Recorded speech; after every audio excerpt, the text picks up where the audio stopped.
Prageeth squinted in the morning sun. The ancient rock fortress of Sigiriya loomed above him. King Kasyapa, they said, built his palace on top. Imagine living on a rock. The air hung heavy and humid, jungle pressed close around the base of Sigiriya. It felt old here, full of secrets. Prageeth shivered. Excitement maybe, or the start of a cold. He hoped it was excitement. His class had been looking forward to this trip for weeks. History came alive at Sigiriya. Not just in the crumbling walls, but in the stories whispered on the wind. Prageeth took a deep breath, ready for adventure. Little did he know, his own story was about to be written on the walls of Sigiriya. The climb was steep. Stone steps, worn smooth by time, led them higher. Vines clung to the rock face like emerald serpents. Halfway up, they reached the famous frescoes. Beautiful women, painted centuries ago, seemed to watch them from the walls. Their eyes held a strange sadness, or was that just Prageeth's imagination? He trailed behind the group, lost in thought. The frescoes whispered of a time long gone, a time of kings and queens, battles and betrayals. Prageeth could almost hear the clash of swords, the screams of the defeated. He reached out to touch a painted hand, cool against his fingertips. A jolt ran up his arm like static electricity. Prageeth pulled back, startled. Had the wall always pulsed with a faint energy? Later, as the group admired a panoramic view, Prageeth wandered off. He found himself drawn to a secluded alcove, hidden from the main path. The air here felt different, charged with an unseen energy. He noticed a section of wall that seemed off. The stones were fitted together seamlessly, but the pattern was just slightly different. Prageeth pressed his hand against the cool surface. Click. A grinding sound echoed through the alcove. Slowly, a section of the wall swung inward, revealing a dark opening. A hidden passage. Prageeth's heart pounded with a mixture of fear and excitement. He had to see what lay beyond. Taking a deep breath, he stepped into the darkness.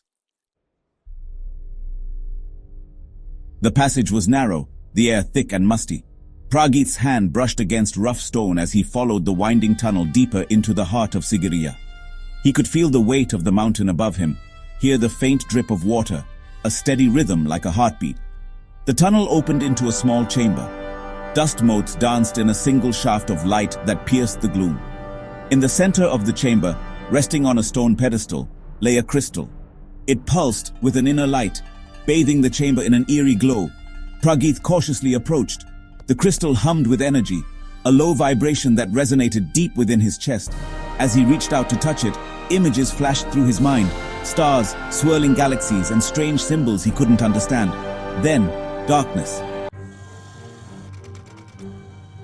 He woke with a gasp, the crystal's light still dancing before his eyes. The strange symbols lingered in his mind, burned there as if with a branding iron. They meant something. He knew it. They were trying to tell him something. The climb down was a blur. He couldn't shake the feeling of being watched, of something vast and ancient observing his every move. The symbols haunted him, whispering secrets in a language he could almost but not quite grasp. Back home, Prageeth couldn't concentrate. The symbols filled his every waking thought. He started sketching them in his notebooks, trying to decipher their meaning.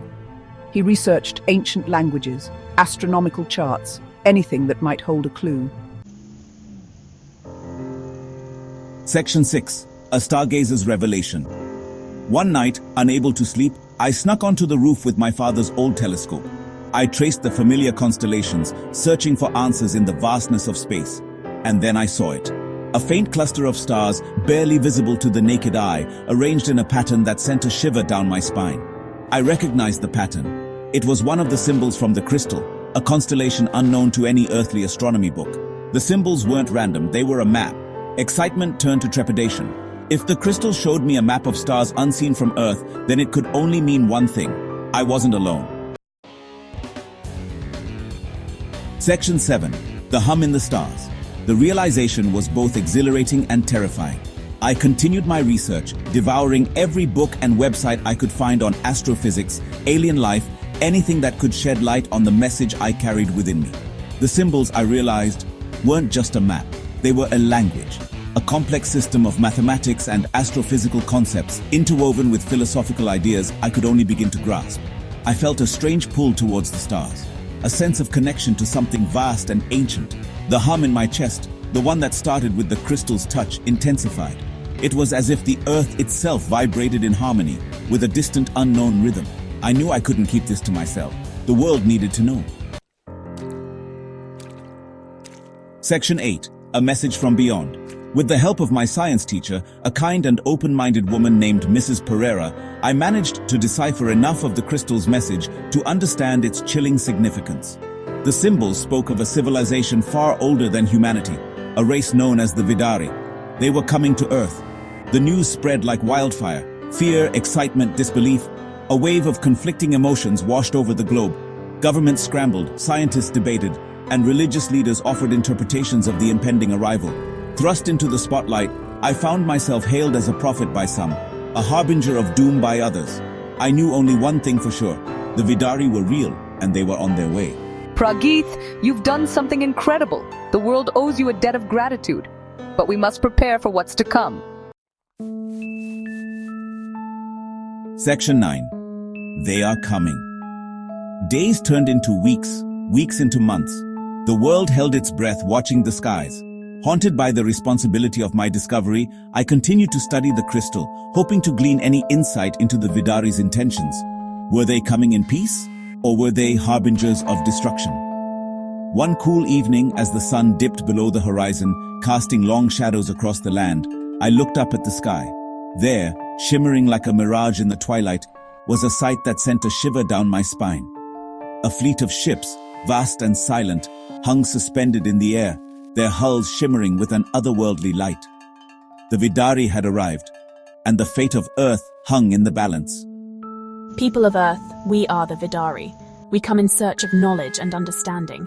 Do not fear us, for we seek peaceful coexistence.